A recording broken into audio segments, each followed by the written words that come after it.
Let's travel to the world's most populous country, India. In this large and still fast-growing nation, where more than half of the workforce is engaged in agriculture, rice is the main crop grown on more than 100 million acres to feed the population of 1.4 billion and support exports. Our hypothetical future farmer in India is Ramesh, a West Bengal-based rice farmer. As a smallholder farmer, Ramesh cultivates 3 acres, or a little over a hectare. Ramesh grows rice following in the footsteps of his father. But his father, who grew rice in the traditional transplant method, needed to hire at least 30 people to get his rice transplants into a flooded field in a single day.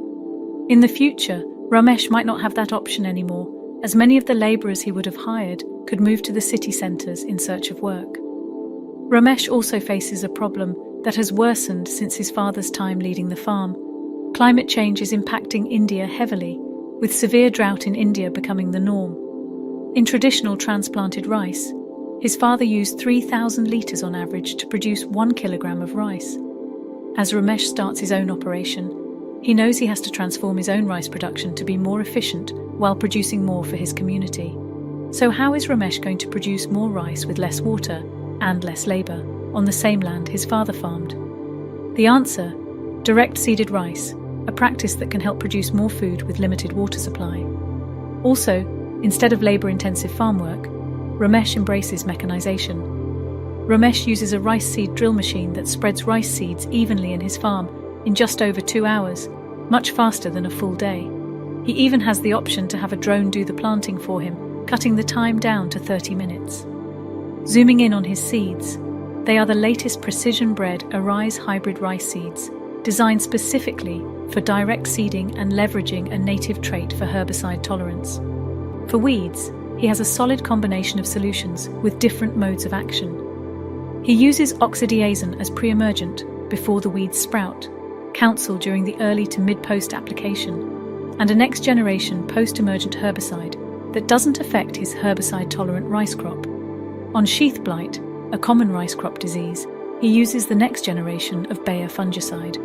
For seeds and crop protection, Ramesh has everything he needs for a better rice crop.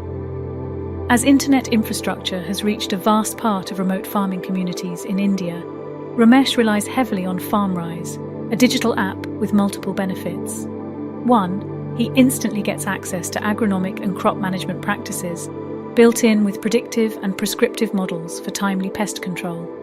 2. He can call for a tractor, seed driller, or drone from a service provider, much like how we call an Uber today.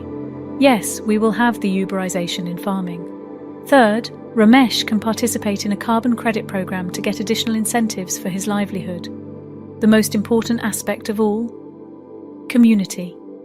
With thousands of better life farming centres across India and other smallholder communities around the world, Ramesh is not alone. He has a thriving, progressive community right behind him, providing access to inputs, services and markets. Mechanisation, digital empowerment, community. This is how the fields of tomorrow will look for Indian farmers and for more than 100 million smallholder farmers globally. Let's look at the overall impact. While direct seeded rice improves the rice yield of Ramesh, he'll also be able to reduce his production cost by about 16%, reduce greenhouse gas emissions by up to 45%, and water use by up to 40%, or about 5 million litres of water per hectare. Imagine how these numbers would scale up once this shift in growing rice is adopted by millions of smallholder farmers.